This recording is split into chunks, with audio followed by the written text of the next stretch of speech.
En fait, le titre qu'on a mis sur l'affiche, c'est pourquoi non, c'était quoi? La première hippie était catho. Et si j'avais à donner un titre un peu plus universitaire, je dirais que l'on va parler ce soir de la question de l'anarchisme catholique américain et de l'exemple de Dorothy Day. Et je vais du coup essayer de vous montrer en quoi cette expression d'anarchisme catholique peut avoir un certain sens lorsque l'on parle de Dorothy Day. Alors on a choisi Dorothy Day pour une raison assez simple de prime abord, c'est que c'est une figure un peu punk, c'est une figure de laïque catholique un peu punk, ce qui fait toujours du bien. Elle est une des grandes figures de ce qu'on appelle la contre-culture américaine des années 60, comme en témoigne le fait qu'un certain Abbie Hoffman, qui est donc le fondateur du mouvement hippie, pour vous situer un peu le mouvement hippie, c'est le symbole, c'était une grande étoile rouge avec une grande fleur de cannabis à l'intérieur.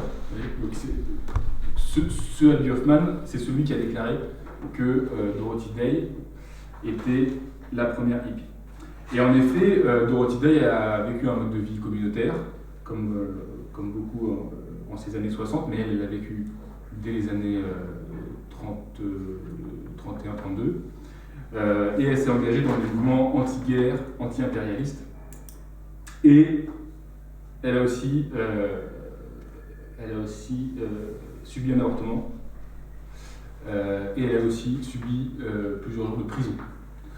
Donc elle est vraiment, voilà, ce qui nous a intéressé dans cette figure, c'est que c'est vraiment un personnage parfaitement incarné. Et en dépit de de certains problèmes de son existence, elle est une figure de sainteté, et de sainteté laïque, au sens, disons, elle n'est pas une sainte religieuse, elle est sainte laïque, parce que sainteté laïque, c'est une expression chez les libres penseurs aussi. Donc c'est pas ce que je veux dire, c'est une laïque sainte. Et je pense qu'on a besoin aujourd'hui de ce type d'exemple. Elle a voué sa vie pas seulement à la prière mais à l'action, et même à ce qu'on peut appeler l'activisme. Donc c'est une sainte activiste. Vous voyez, c'est ce qui est un peu intéressant. Alors, je dis qu'elle est sainte, mais en fait, je peux avancer un peu, parce qu'il y a en ce moment un procès de béatification qui a été validé par le pape Jean-Paul II. Et le pape Benoît XVI a lui aussi apporté sa petite pierre à ce procès, puisqu'il a, par différents petits signes, poussé cette cause. Donc ce qui est intéressant, c'est qu'elle conjoint deux exigences qui sont au cœur des Aterpeto, qui est l'engagement politique au sens large. Elle ne s'est jamais engagée dans ce qu'on appelle en France un parti, mais elle s'est engagée, disons, au service du bien commun, tel qu'elle l'entendait, et en même temps, elle manifeste une exigence de sainteté qui est inhérente à l'existence catholique. Et c'est ce qui l'a conduit à s'engager en politique en tant que catholique. C'est-à-dire en disant clairement qu'elle agit en tant que catholique. Notamment dans un mouvement que vous ne connaissez peut-être pas, mais qui est en fait très connu, que j'ai découvert en lisant ce truc, qui s'appelle les Catholic Workers. Donc, disons les travailleurs catholiques, on pourrait appeler ça. Qui est un mouvement qu'elle a fondé avec un certain Peter Maurin. Ce Peter Maurin est très intéressant parce que il vient directement d'un mouvement français qui s'appelle le Sillon, qui a été fondé par un certain Marc Sangny. Est-ce que vous connaissez le Sillon Marc Sangny? En gros, c'est un mouvement progressiste d'avant-guerre qui a été en fait condamné par le pape Pie X dans une encyclique célèbre qui s'appelle Notre charge apostolique en 1910, dans lequel il disait, c'est la première citation de votre exemplier, que du coup je n'ai pas, mais que je trouve là, il condamnait le Sillon parce que il y a deux hommes dans le sioniste, l'individu qui est catholique, le sioniste, l'homme d'action qui est neutre. Donc ce qui est condamné dans le Sillon, c'est la disjonction entre la vie de foi et la vie d'action. Et ce qui est intéressant avec Peter Maurin, qui a quitté le Sillon avant la condamnation par Pie X, c'est que lui, il a pas disjoint la vie de foi et l'engagement pratique.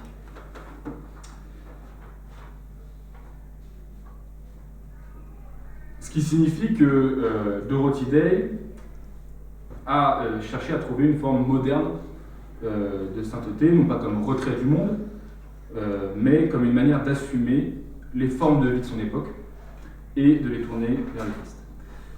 De son point de vue, ce qui est intéressant, c'est de réfléchir.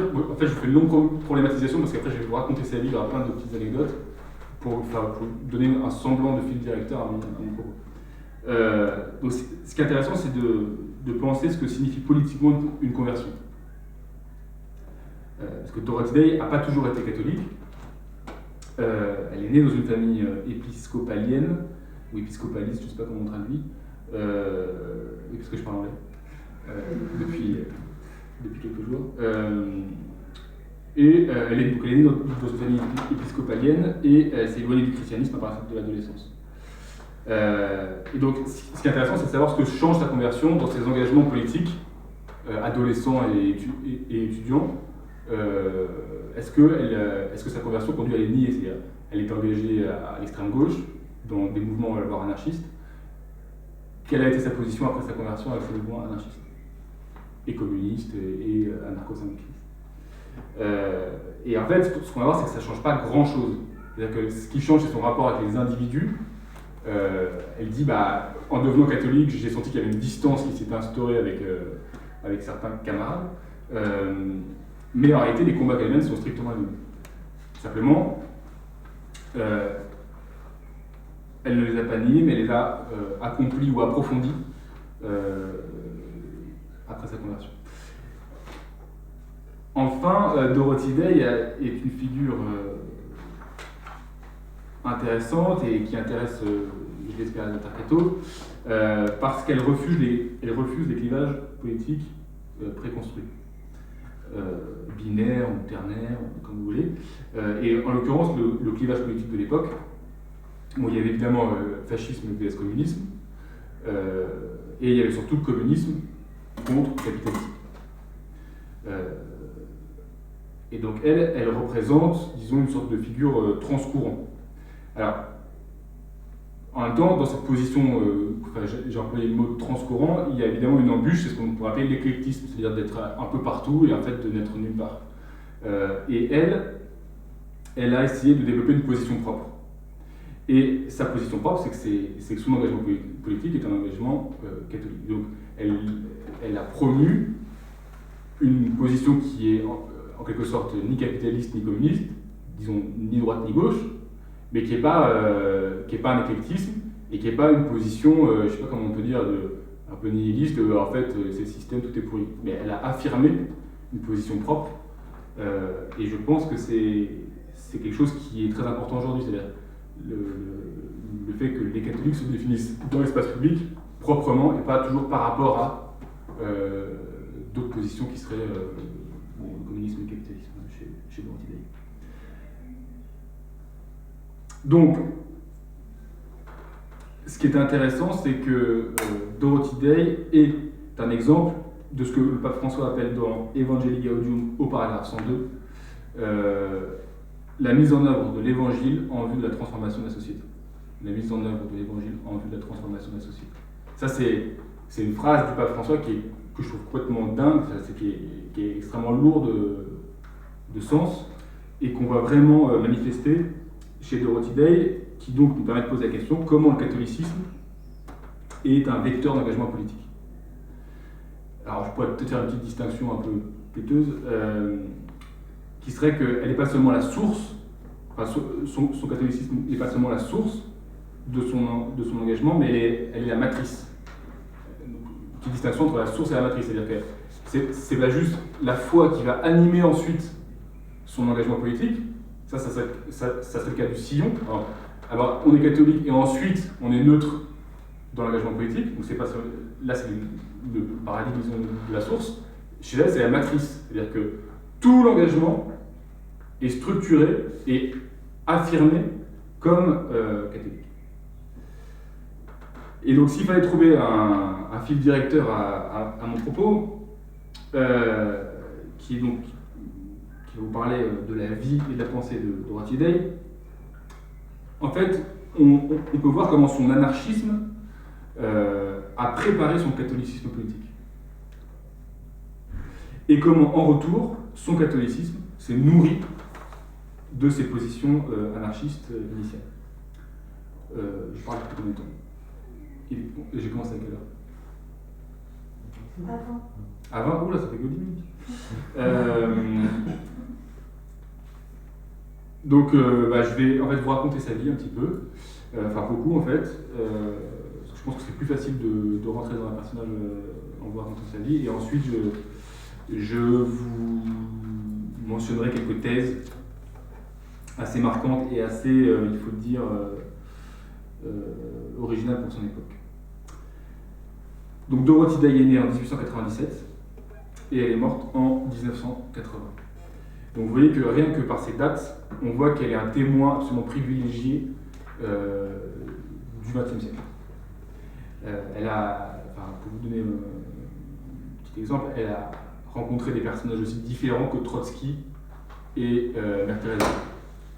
Donc, elle a à la fois connu les deux guerres, et en même temps elle a énormément voyagé et du coup rencontré des personnages complètement différents, aussi différents que Trotsky et Mère Teresa. Elle vient d'une famille d'origine irlandaise et d'une famille déchristianisée, ou plutôt désaffiliée. C'est-à-dire, aux États-Unis, il n'y a pas vraiment d'athéisme, surtout à cette époque. Il y a plutôt une sorte de laïcisation du christianisme. C'est-à-dire, on est chrétien, mais on n'est pas de telle ou telle dénomination. On n'est pas catholique, etc. Donc, sa famille, elle était un peu dans cette position-là. Elle venait d'Irlande, de courant épiscopalien. Et elle était désaffiliée. Ce qui est intéressant, c'est que Dorothy Day accuse l'identité américaine d'avoir produit cette désaffiliation. C'est-à-dire, elle accuse l'identité américaine d'être le vecteur d'une perte de tradition. C'est-à-dire que pour elle, l'identité selon laquelle il faudrait être, je cite, à l'image et à la ressemblance de George Washington, conduit à nier ces traditions particulières. Donc elle vit d'emblée, enfin elle décrit l'existence catholique ou l'existence religieuse en général en opposition avec l'identité nationale du pays. Donc ça, je pense que c'est un élément qui est assez important aujourd'hui. Son père était un journaliste sportif qu'elle décrit donc dans cette autobiographie qui s'appelle Une longue solitude. Alors en fait, donc, Myriam vient d'arriver. Donc Myriam, si tu pouvais lire là, comme ça dès qu'il y a un truc en anglais, je te le donnerai. Comme ça je me ferai moins la honte. Donc The Long Loneliness. En plus, je vous ai mis une citation en anglais à un moment et j'avais peur que Myriam n'arrive pas. Ce que j'aurais dû lire. Donc ça c'est l'autobiographie que si vous êtes angliciste, enfin anglophone, vous pouvez lire. Moi je peine beaucoup parce que je ne pratique pas cette langue, mais c'est assez intéressant. Elle va à l'église épiscopalienne du Saint-Sauveur où elle est baptisée et confirmée.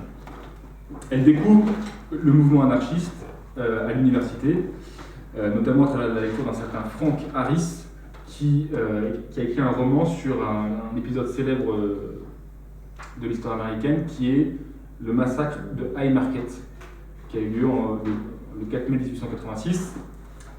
En fait, cet épisode est important parce qu'il y avait une manifestation syndicaliste, anarchiste, communiste, etc., pour la journée des 8 heures. Et en fait, la répression policière a été très importante, si bien que des échauffourées s'en sont suivies et que une petite bombe a été lancée sur la police qui a causé 30 morts. Et on a accusé un groupe d'anarchistes d'être l'auteur de cette bombe, et donc ils ont été emprisonnés, réprimés fortement, et sans preuve. Et donc Dorothy Day, a posteriori, les soutient encore et elle en parle comme des martyrs d'Haymarket. même dans les années 60 quand elle écrit son autobiographie. Et ce qui est intéressant, c'est qu'elle rapporte la sentence du juge qui a condamné ces anarchistes à la peine de mort, en disant que le juge les condamne non pas au nom d'un crime commis, mais au nom de ce qu'ils avaient en général dit et pensé. Donc, en gros, un délit d'opinion. Et en fait, cet épisode préfigure ce qui va s'appeler aux États-Unis et ce que va subir Dorothy Day, qui s'appelle la peur rouge.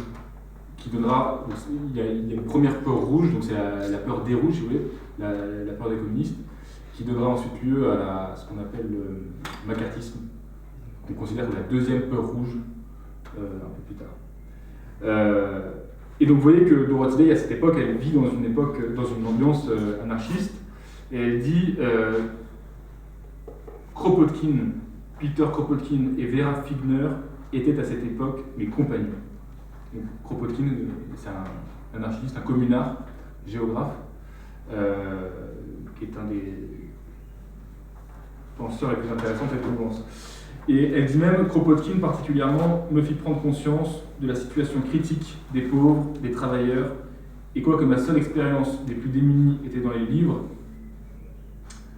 le fait que The Jungle, donc c'est un roman, se passait à Chicago où j'habitais dans les rues que j'empruntais me fit sentir qu'à partir de ce moment-là, ma vie était liée à la leur, donc ma vie était liée à la vie des pauvres, que leurs intérêts étaient les miens, j'avais reçu un appel, une vocation, une direction à ma vie. Donc, c'est moi qui traduis, donc c'est un peu chaotique.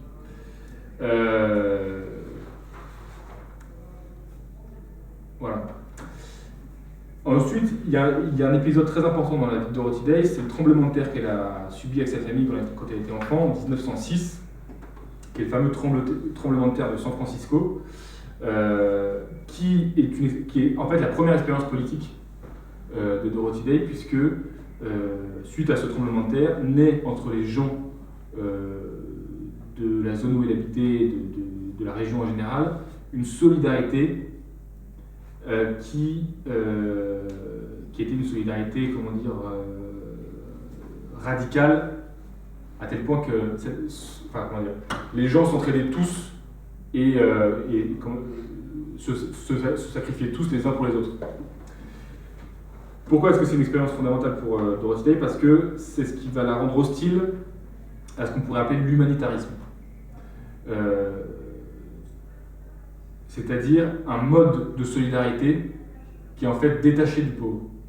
J'aide le pauvre entre 6h et 7h30 parce que c'est dans mon programme. Et en fait, elle, à partir de cette expérience du tremblement de terre où tout le monde s'aidait tout le temps en permanence, elle est très critique à l'égard de ce mode de solidarité.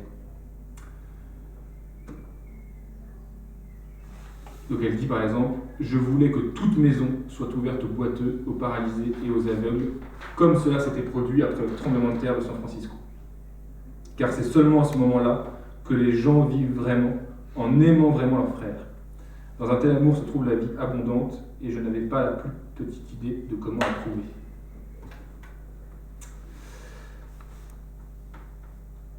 Dorothy Day ensuite, elle rejoint le Parti socialiste. C'est sa seule appartenance à un parti connu, à l'âge de 16 ans, lorsqu'elle est à l'université d'Illinois.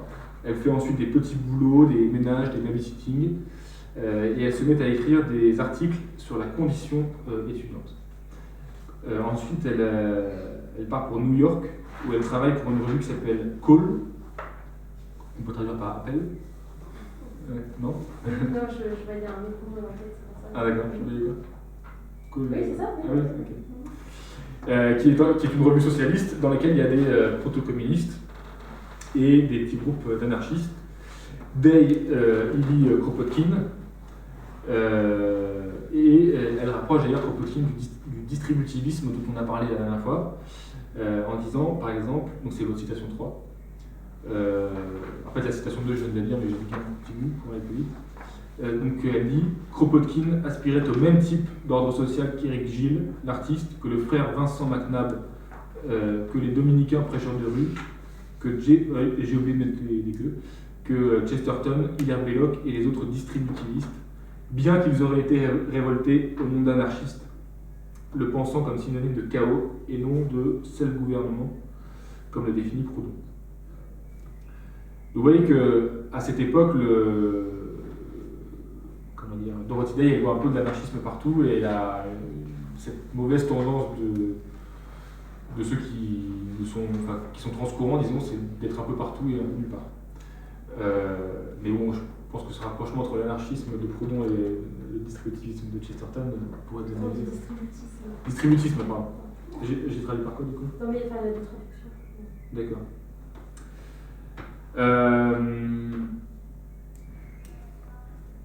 Bon, voilà, vous avez bien compris qu'elle était anarchiste, donc je ne vais pas insister. Ce qui est intéressant, c'est que c'est dans ce journal, disons, d'extrême gauche, qu'elle entend pour la première fois parler de la doctrine sociale de l'Église, à travers une interview d'un jésuite qui parlait de Rerum Novarum du pape Léon XIII. Elle rencontre, lors de son travail au col Trotsky à New York, avant qu'il retourne en Russie, dans le cadre d'une interview pour le col, et Trotsky, raconte-t-elle, tient des propos anti-parlementaristes. Je cite, Trotsky a dit que là où était le parlementarisme, Trotsky a dit que là où le parlementarisme était le plus faible, le mouvement socialiste était le plus fort. Ça, c'est caractéristique à la fois du trotskisme mais aussi de l'anarchisme, c'est-à-dire l'opposition entre le mouvement populaire et le parlementarisme. Et ça, c'est un truc que Dorothy Day a conservé toute sa vie. Le 21 mars 1917, elle rejoint un rassemblement qui se réjouit d'une certaine révolution dans un certain pays qui s'appelle la Russie. Puis elle fait une expérience du militantisme qui va la conduire en prison. Elle participe en effet à une grève des suffragettes devant la Maison Blanche, donc en novembre 1917. Grève qui visait à contester les conditions de détention d'autres suffragettes qui étaient, elles, en prison. Donc première manifestation à laquelle participe Dorothy Day, et première arrestation. Et ce jour-là, la caution est payée. Donc elle rentre toutes les suffragettes rentrent chez elles. Le lendemain, elles manifestent à nouveau. Et elles sont arrêtées à nouveau. Et elles sont mises en cellule pour la nuit. Le lendemain, cette fois-ci, elles sont toutes condamnées à 30 jours de prison. Dès le premier jour, elles entament une grève de la faim. Et dès les premiers jours, elles subissent les violences et les sévices qu'on peut subir en prison. Sa co-détenue Lucie, par exemple, est menottée à un barreau de la cellule pour avoir protesté. Et elle est ensuite emmenée dans une cellule spéciale qui est matelassée, vous voyez, pour ceux qui font des délires. Alors, en fait, c'est une cellule d'isolement radical, c'est-à-dire qu'elle a beau hurler, personne ne l'entend. Donc elle décrit les conditions la condition carcérale, dans laquelle il n'y a aucune intimité, puisque les toilettes de chaque cellule sont ouvertes, ce qui fait que le maton, je ne sais pas comment on dit de manière familière, peut tout voir. Le lendemain,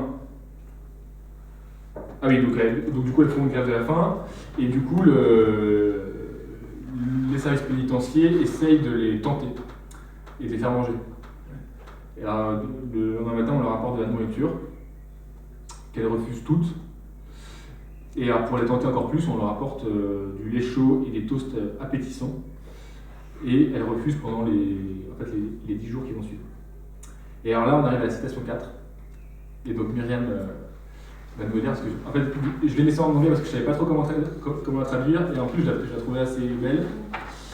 Et en fait, elle permet de voir comment cette expérience carcérale va en fait conditionner aussi tout le reste de son engagement politique et toute la conception qu'elle peut se faire de la liberté. C'est-à-dire que la liberté ne sera pas une liberté formelle de, par exemple, ne pas être en prison.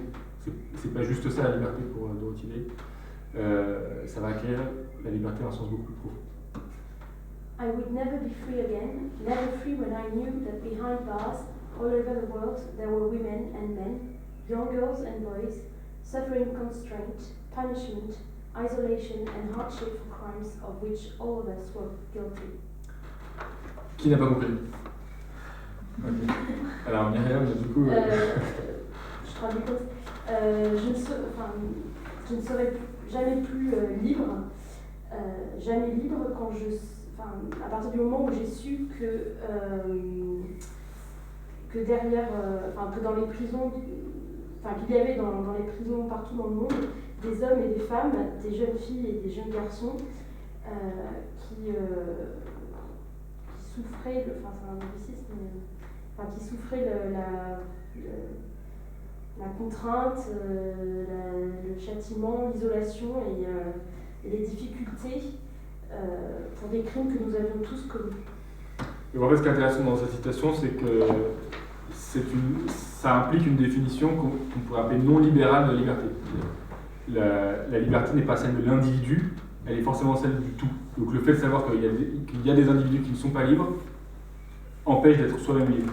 Donc l'exigence de liberté implique que tous soient libres. Et si un n'est pas libre, aucun ne l'est réellement. Le deuxième jour de prison, Dorothy Day demande une Bible, alors qu'elle n'est pas du tout convertie à cette époque. Et cette Bible, on la lui apporte le 4e jour, elle la lit, et elle dit « Je la lisais avec une joie littéraire. » Car les mots résonnaient simplement dans mon cœur. Au bout de 6 jours de grève de la faim, les suffragettes sont emmenées à l'hôpital dans lequel on les force à manger. On essaie de les forcer à manger du lait et des œufs à travers des tubes. Donc on les prend, on leur ouvre la bouche, on prend un tube et on essaie de les faire manger comme ça. Et donc évidemment, elles luttent, même si je vous avoue que le 8e jour, Dorothy Day a mangé un crouton. Un crouton que sa co-détenue lui avait passé en cachette, parce que sa co-détenue avait craqué. Et voilà. Mais il n'y paraît pas, et du coup, le 10e jour, la grève de la faim cesse suite à l'annonce de la satisfaction de leur requête politique, et donc du coup, elles sortent. Enfin, elles sortent. Elles sont mises dans une autre prison plus confortable pour finir leur 30 jours. Elle fera une autre expérience d'un rapport violent avec la police, qui, dit-elle, c'est je pense un moment important, va la rendre encore plus du côté de la révolution. En effet, elle est arrêtée en pleine nuit, alors qu'elle dormait dans la maison d'un syndicat d'extrême gauche, avec dans la même chambre qu'une de ses amies prostituées, ancienne prostituée, qui s'appelle Maë, et elles sont accusées de faire de cette maison syndicale une maison de mauvaise vie, parce que en gros les pouvoirs publics considéraient que s'il y avait des femmes dans cette maison, c'était forcément pour de mauvaises raisons, et donc du coup elles sont accusées d'être des filles légères. Et donc elles sont forcées de s'habiller, donc elles sont réveillées en pleine nuit par la police qui rentre dans la pièce, forcées de s'habiller devant les policiers sous leur regard concupiscent, dit-elle, et on les laisse debout, donc quasiment en pyjama dans la rue, en attendant le fourgon de police, sous le regard des passants. Alors pourquoi est-ce que je raconte cette expérience? Parce qu'elle dit elle-même « Je dois parler de cette expérience, car c'est l'expérience de milliers de prolétaires, enfin workers, travailleurs, employés d'hôtels, mineurs, travailleurs du textile. » Donc c'est une expérience importante parce que c'est une expérience de visibilité, c'est-à-dire que c'est le contraire de l'expérience de la prison, dans laquelle on est enfermé, invisibilisé. Là c'est l'expérience de visibilité subie, qui est une violence dont est capable la police. En fait, la police, elle peut faire subir deux violences contradictoires. En fait. Une violence d'invisibilisation, où comme dans la chambre matelassée pour les fous, où vous êtes tous liés du monde, et à l'inverse, une visibilité subie en pyjama sous le regard des passants. Sachant qu'elle a 22 ans à cette époque-là. Donc elle subit un procès et elle est mise encore une fois en cellule avec une droguée en manque qui passe son temps à se taper la tête contre les barreaux de la cellule et à hurler. Et alors ce qui est assez bizarre, c'est qu'elle l'analyse de manière assez sévère cette droguée.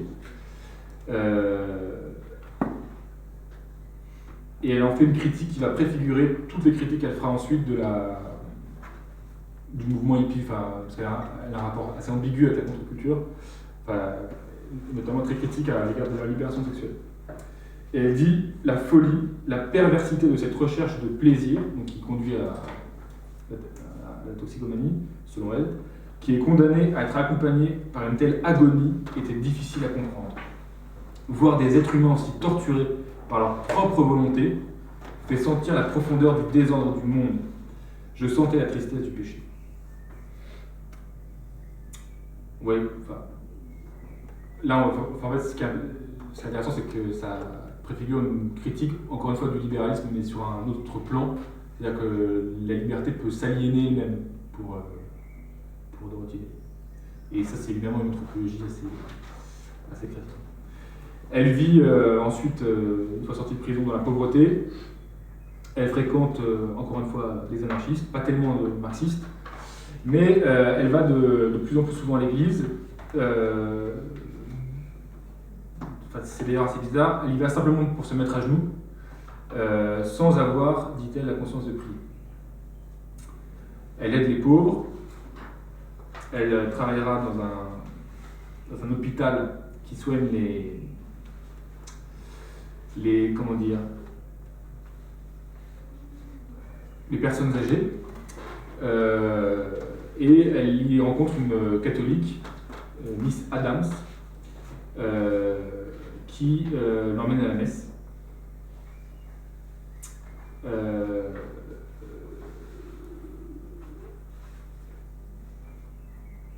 Et tous ces actes, elle les accomplit sans aucune théorie, dit-elle. Alors ça, c'est un vrai problème chez Dorothy Day, c'est ce tropisme assez fréquent dans des mouvances progressistes, qui consiste à dire on n'a pas besoin de penser pour aider le pauvre. Donc elle dit par exemple, nous n'avions pas de philosophie de la pauvreté. Et en même temps, ce tropisme, disons, progressiste est contrebalancé par un autre tropisme qui est aussi propre à l'extrême gauche, disons, que l'on voit dans une phrase de Lénine que cite Dorothy Day, qui est « Il ne peut y avoir de révolution sans théorie de la révolution ». Et je pense que Dorothy Day, elle penche plutôt de ce côté-là du progressisme. Oui. Enfin, est-ce qu'il faut une théorie pour qu'il y ait une pratique? Dorothy Day, je pense qu'elle pense plutôt que oui, même s'il y a une certaine ambiguïté chez elle. Ensuite, elle se marie, mariage civil, et ce mariage va la conduire à la conversion. Alors elle se marie, surprise, avec un anarchiste.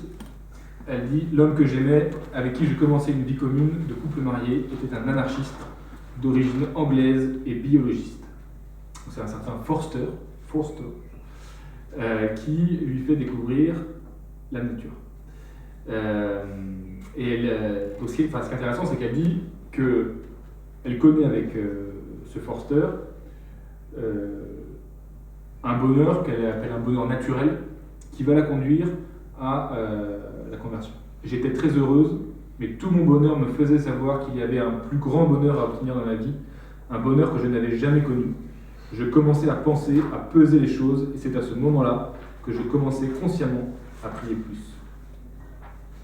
Mais évidemment, avec un mari comme Forster, la conversion est compliquée, puisqu'il est extrêmement hostile à l'existence religieuse. Et elle dit Forster, qui était d'habitude peu disert, devenait bavard quand il se mettait en colère. Et sa colère était causée par ma préférence pour le surnaturel sur le naturel, pour l'invisible sur le visible. Il s'était toujours rebellé contre l'institution de la famille et contre la tyrannie de l'amour. C'était dur pour moi de constater de temps à autre la raison pour laquelle nous étions ensemble. Il vivait avec moi comme s'il vivait seul, et il me rappelait souvent que nous vivions une relation de camaraderie, ou d'amitié, je ne sais pas trop comment traduire, comradeship. Ouais, camaraderie.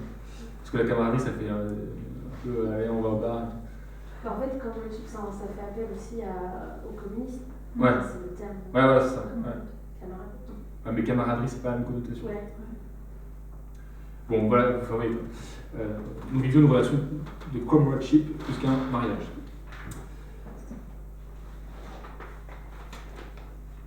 Ce qui va vraiment la pousser à la conversion, c'est la maternité et l'accouchement.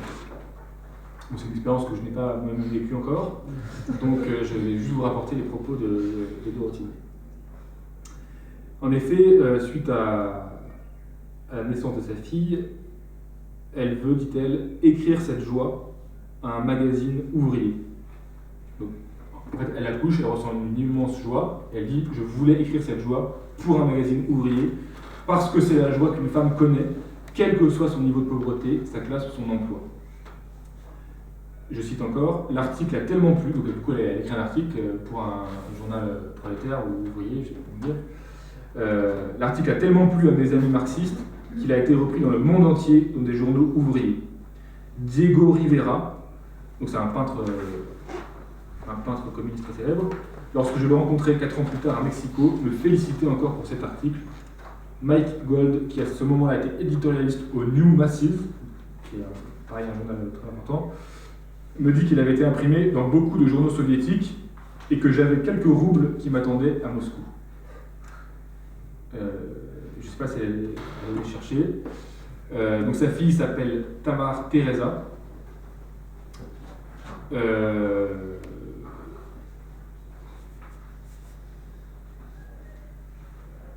Et qu'est-ce qui est important en fait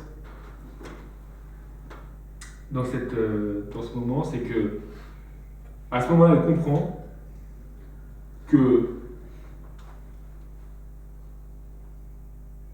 on a besoin d'une communauté pour vivre une vérité. C'est-à-dire que, ou pour, en l'occurrence, la beauté qu'elle avait vécue dans sa maternité, elle ne pouvait être pleinement vécue que si elle était partagée. Donc, la beauté ou la vérité dont on fait individuellement expérience a besoin d'une communauté. Et c'est évidemment ce qui va la conduire au catholicisme. C'est la citation 5 que vous avez sur votre exemplaire. Avec la naissance de ma fille vint le besoin de rendre un culte, d'adorer. Et j'avais entendu souvent, en fait, je vous ai évidemment cité cette histoire de l'accouchement parce que ça a une implication politique. J'avais entendu souvent dire certains qu'ils voulaient adorer Dieu à leur façon, qu'ils n'avaient pas besoin d'une église pour le prier, ni un ensemble constitué de personnes avec qui s'associer. Mais je ne pouvais pas être d'accord avec ça. Mon expérience, j'ai mis à l'extrême gauche, as a radical, je sais pas, parce qu'un radical en français c'est pas du tout l'extrême gauche, me conduisait à vouloir m'associer aux autres avec les masses pour aimer et prier Dieu. Même, ça c'est une phrase que je trouve vraiment passionnante, même sans regarder les convictions de l'Église catholique, j'étais prête à admettre qu'elle était la seule vraie Église.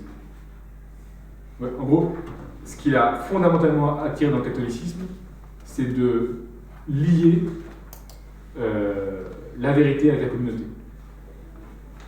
Et c'est cet a priori qui l'a conduit à l'Église. Et elle dit, moi je connaissais rien à l'Église, mais comme je savais que c'était ça, du coup c'est à l'Église catholique que je suis allé.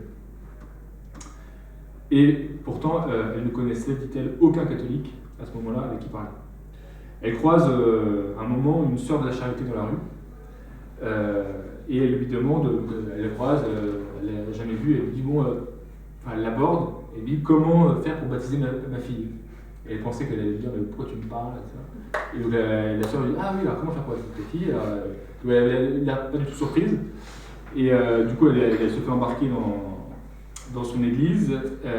Cette sœur, qui s'appelle sœur Alosia, lui donne un catéchisme en lui disant « Comment ta fille pourrait-elle devenir catholique si tu n'es pas toi-même » Et sœur Alosia lui fait apprendre le catéchisme par cœur. Enfin, à l'ancienne, oui, question-réponse. En fait, je vous dis ça pour une autre raison, c'est que ce qui est très intéressant dans la figure de Dorothy Day, c'est que d'un point de vue religieux, c'est un peu une tradie, quoi. C'est-à-dire que, en plus, elle a été oblate bénédictine, et d'un point de vue politique, elle est d'extrême gauche. Alors, est-ce que j'avance un peu plus vite ?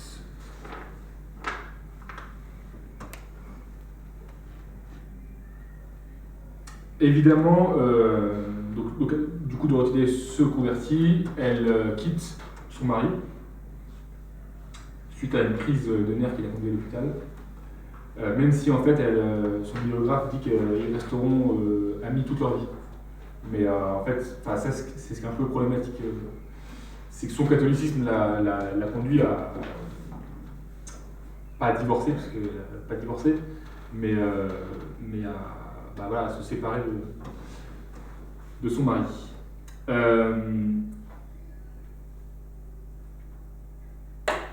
Évidemment, Dorothy Day, du fait de ses engagements politiques intenses, ne peut qu'être déçue que par l'attitude politique de certains prélats.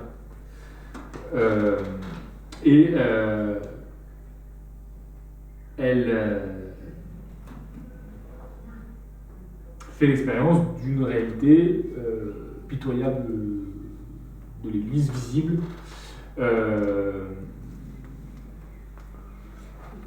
ce qui ne la conduit pas à quitter l'Église.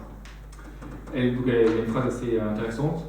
Elle dit « Romano Guardini a dit que l'Église est la croix sur laquelle le Christ a été crucifié. » L'Église est la croix sur laquelle le Christ a été crucifié. On ne peut séparer le Christ de sa croix. Et on peut vivre dans un état de permanente insatisfaction avec l'Église. Le scandale de l'enrichissement des prêtres, alors je ne sais pas de quoi précisément elle parle, de la richesse collective de l'Église, du manque de sens de responsabilité pour les pauvres, pour les prolétaires, pour les Noirs, pour les Mexicains, pour les Philippins, et même l'oppression de ces mêmes catégories, et le consentement à leur oppression par l'ordre capitaliste et industriel, tout cela me faisait sentir combien les prêtres étaient plus Caïn qu'Abel. Vous voyez, elle tient le debout en fait. Elle a dit, à la fois, effectivement l'Église visible est dans certains cas pitoyable, et en même temps, elle est la croix sur laquelle le Christ est crucifié, donc on ne peut pas séparer l'Église du Christ. Et plus encore, elle critique cet état parfois pitoyable de l'Église, la conduit à critiquer l'absence de ce qu'elle appelle le leadership catholique. C'est parce qu'il n'y a pas d'élèves qui s'engagent positivement pour ces causes politiques qu'on en arrive à des situations où le clergé se commet parfois.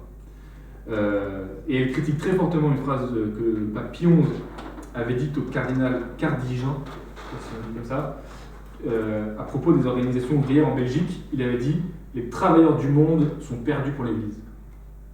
Et donc il y a des pages de Dorothy Day, mais on ne peut pas dire que les travailleurs sont perdus pour l'Église. Et tout son combat, finalement, c'est essayer d'évangéliser dans le monde prolétaire.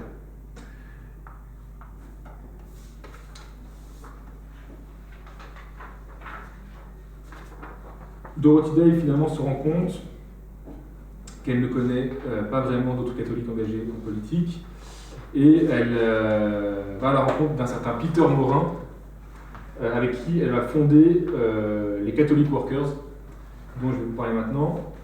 Donc Peter Morin, c'était un Français émigré aux États-Unis qui avait été formé dans le Sillon, donc dans ce mouvement politique fondé par Marc Sangnier, et donc, comme je vous l'ai dit, condamné ensuite par le pape Pie X. Et elle dit, Peter Morin, ce paysan français dont l'esprit et les idées vont dominer le reste de ce livre, donc celui-ci, comme elles ont dominé le reste de ma vie. Donc ce que je vais faire maintenant, c'est que je vais vous dire en gros ces idées que Dorothy Day a développées dans ce journal qui s'appelait Catholic Workers. Le cadre général, c'est ce qu'on pourrait appeler le personnalisme, ou même le socialisme. Ainsi défini, il s'agit de construire une société où, je cite Peter Morin, il est plus facile aux hommes d'être bons. Il ne s'agit pas de construire une utopie dans laquelle tout le monde va nécessairement être bon, mais où ça va être facilité. Alors, il y a un premier grand thème dans la pensée politique de Dorothy Day qui est celui de la famille. Est-ce que vous avez des questions jusqu'à maintenant ? Juste, qu'est-ce que c'est que le courant épiscopalien?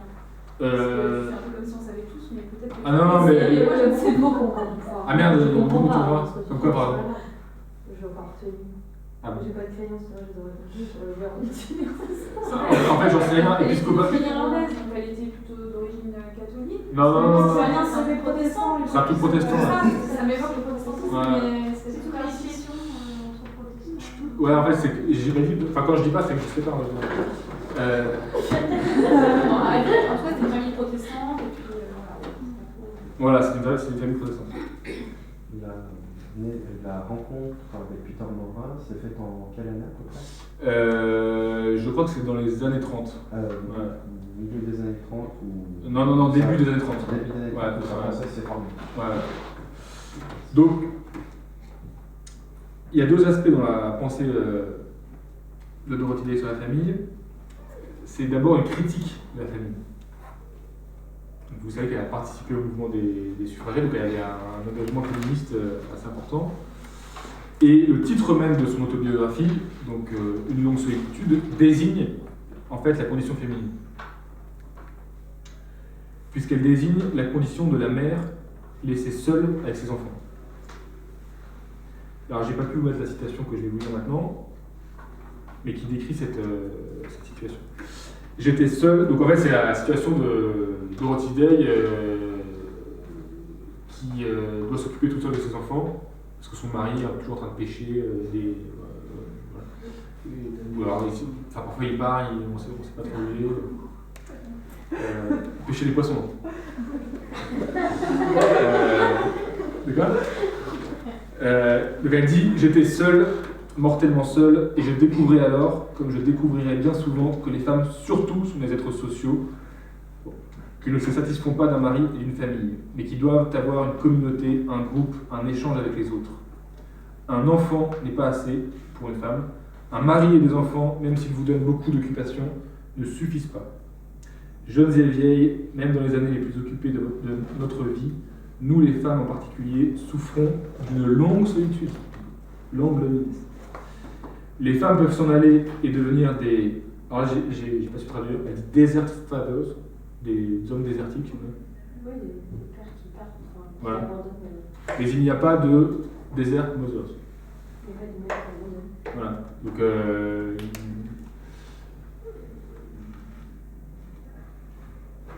les femmes sont...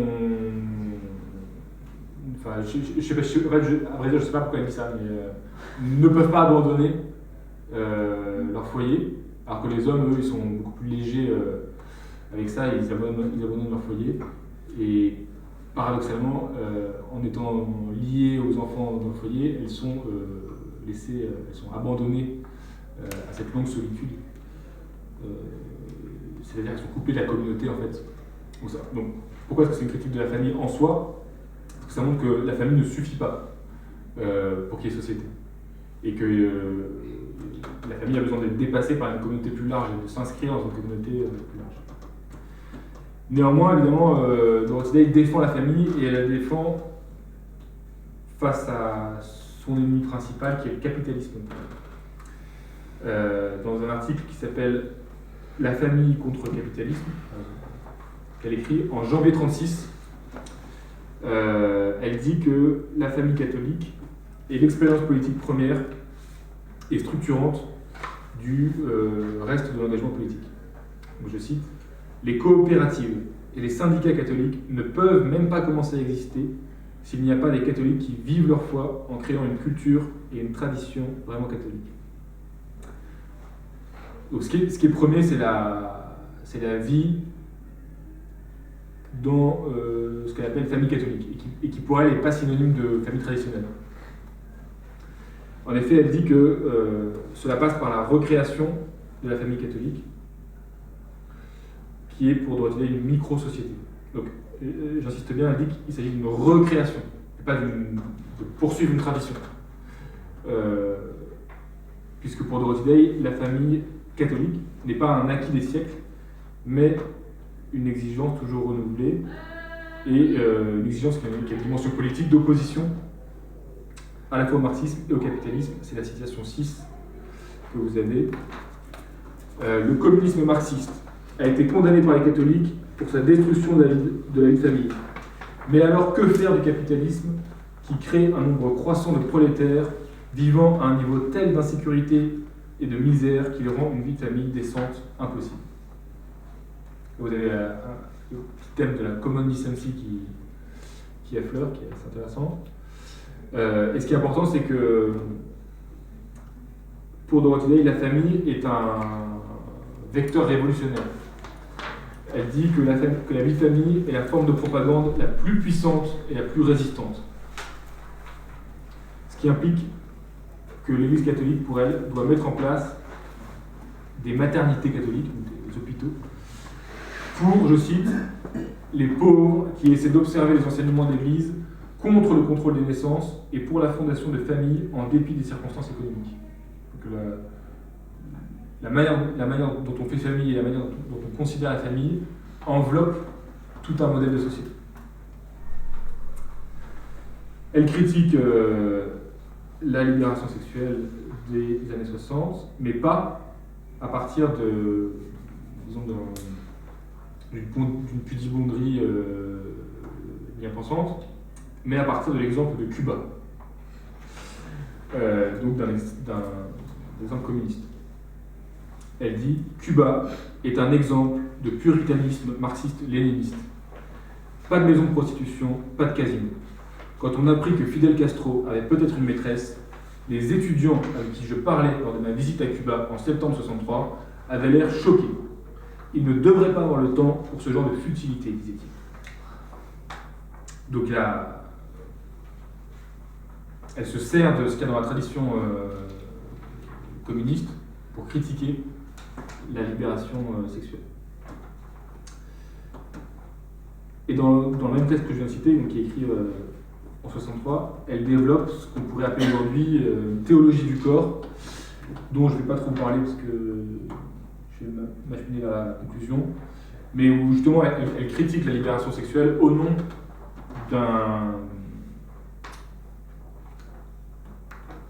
d'une existence plus intense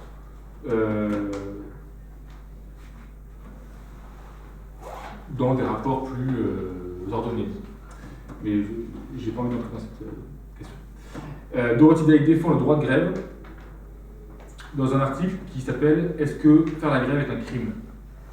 Et ce qui est intéressant, c'est qu'elle préfigure quelque chose qui est assez moderne et contemporain, qui est la lutte contre la surveillance individualisée des grévistes. Et elle soulève un paradoxe qui est comment le système judiciaire peut-il être à la fois peu soucieux des revendications individuelles des travailleurs lorsqu'ils font leur travail correctement, et aussi attentif au moindre débordement des militants grévistes qui, à l'époque, n'avaient même pas le droit de parler à d'autres ouvriers. Donc elle dit, ce qui est incroyable, c'est que le pouvoir est capable d'un niveau de précision qui lui permet de surveiller si un tel parle à un tel, mais par contre, il n'est pas capable de faire attention à est-ce qu'un tel, il devrait travailler un petit peu moins que d'habitude. Dorothy Day est une pacifiste invétérée et elle s'oppose notamment à un concept de la tradition catholique qui est le concept de guerre juste. Et plus largement, elle s'oppose à l'idée qu'on pourrait faire la guerre contre la guerre, qu'on pourrait faire la guerre pour la paix.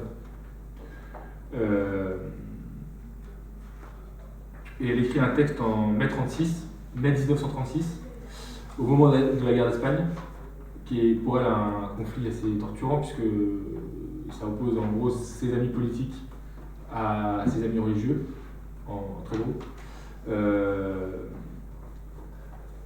Et elle dit « Nous nous opposons à toute guerre impérialiste, plus encore, nous nous opposons à toute préparation à la guerre. » Mais ce pacifisme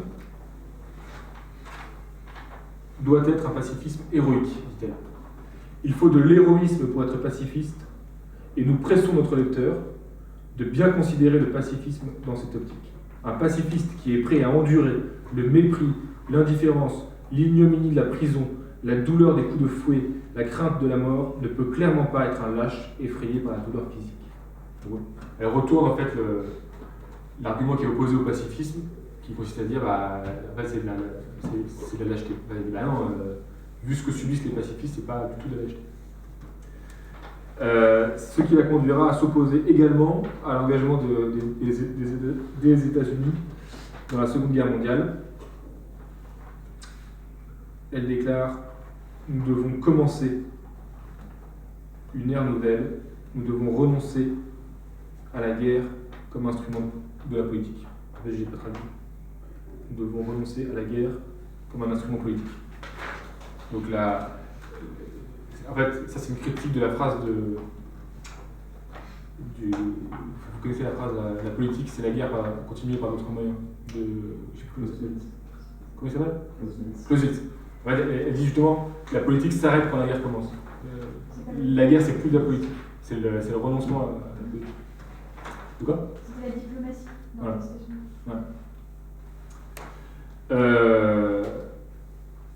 Et elle s'opposera évidemment à la guerre du Vietnam, ce qui lui vaut donc cette réputation de hippie.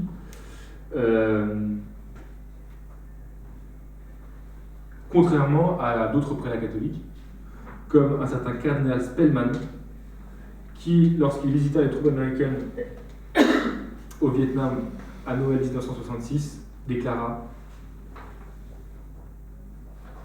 cette guerre au Vietnam est une guerre de civilisation. Ce que je trouve très passionnant, c'est-à-dire que le thème guerre de civilisation, en fait, il est employé dès ce moment-là, dès la guerre du Vietnam, pour dire en fait, c'est pas une guerre entre deux puissances, mais c'est une guerre entre deux idéologies. Et en fait, Dorothée va critiquer ce concept de guerre de civilisation que l'on connaît encore aujourd'hui, c'est-à-dire que, vous voyez, c'est l'idée, il y a les islamistes et l'Occident, c'est une guerre de civilisation. Et ça, c'est un concept politique qui permet de justifier des opérations militaires. Et on peut légitimement le critiquer en disant non, c'est des guerres entre des puissances. Bon, mais ça, on pourra en discuter. Deux derniers points.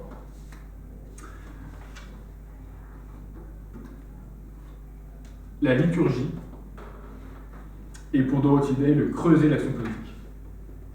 Dans un article qui s'appelle Liturgie et sociologie, qu'elle écrit en décembre 1935, et qui préfigure les analyses que fera un Cavanaugh beaucoup plus récemment. Elle dit en effet que contre ce qu'elle appelle, pardon s'il y a des protestants dans la salle, la révolution protestante, qui est selon elle, je cite, aussi morte qu'un rat mort, la liturgie permet de faire l'expérience d'une vie commune, dans laquelle nous ne sommes pas des individus, mais des personnes. Elle dit en effet, je cite, la liturgie est une adoration. Donc c'est la citation 7. Si vous l'avez. La liturgie est une adoration en commun, une adoration corporelle, l'adoration avec un esprit, un cœur et une bouche, je pense. Non, l'adoration est un esprit avec un cœur et une bouche. Notre action commune dans le sacrifice de la messe impersonnelle anti-individualiste est la meilleure arme contre le monde. Et donc là, c'est la phrase. La liturgie est la base indispensable pour la régénération chrétienne de la société. Parce qu'en fait, la liturgie, c'est ce qui nous institue en tant que personne, c'est-à-dire comme être de relation et pas comme individu, c'est-à-dire pas comme être humain existant par soi-même. Donc si dans la liturgie nous faisons l'expérience que nous sommes des êtres de relation, nous pouvons ensuite constituer des corps politiques qui seront beaucoup plus féconds et puissants que le serait une simple agglomération d'individus mus uniquement par leurs intérêts. Et elle dit un truc de fou, c'est que pour elle, ce qu'on appelle le corps mystique du Christ est un vecteur à la fois d'unité et d'action politique. En se considérant comme membre du corps mystique du Christ, on n'est pas seulement dans une relation invisible et purement spirituelle, mais on est déjà en train d'agir politiquement. Ce qui se comprend assez facilement, en fait, c'est-à-dire que le corps mystique du Christ a une réalité visible, ce qu'on appelle l'Église, justement. Et donc et cette église, elle agit dans la société. Et donc ce qui la différencie des mouvements anarchistes, c'est ça, c'est qu'il y a une fondation mystique de son engagement politique. Le dernier point, c'est la manière dont elle pense que la révolution doit advenir.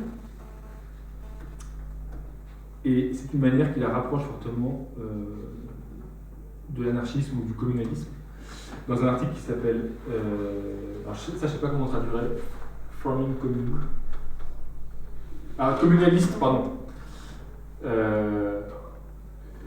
On peut définir le communalisme comme l'idée selon laquelle l'existence politique humaine et vivable, c'est l'existence qui a une certaine taille, qui est la taille de la commune, c'est-à-dire une petite taille. L'idée étant que la commune reproduit la cité antique en fait. Il faut une certaine taille pour qu'il y ait une vie commune humaine, et qu'à partir d'une certaine taille, trop grande, la vie politique n'est plus vivable. Et puis en plus, c'est évidemment un courant de pensée qui est issu de la Commune de Paris.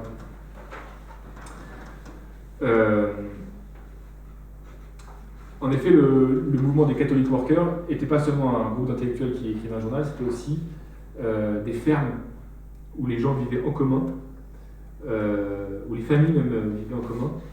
Et c'est ce par quoi Dorothy Day pensait que la société pouvait être transformée par capillarité. C'est-à-dire qu'il ne s'agissait pas de transformer la société par l'État, en changeant l'État, mais en changeant au plus petit niveau la manière dont soi-même on organise sa famille et la relation avec ses amis. Donc c'est par les amitiés qu'on fait la révolution et pas par le coup d'État. Donc c'est la dernière citation que vous avez.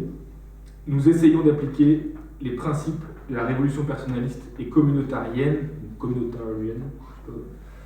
Nous ne le faisons pas avec des piquets de grève, mais avec la matière humaine qui vient à nous. Nous le faisons en tant que propagandistes et éditorialistes, écrivains et lecteurs, jeunes et vieux, chômeurs et boiteux.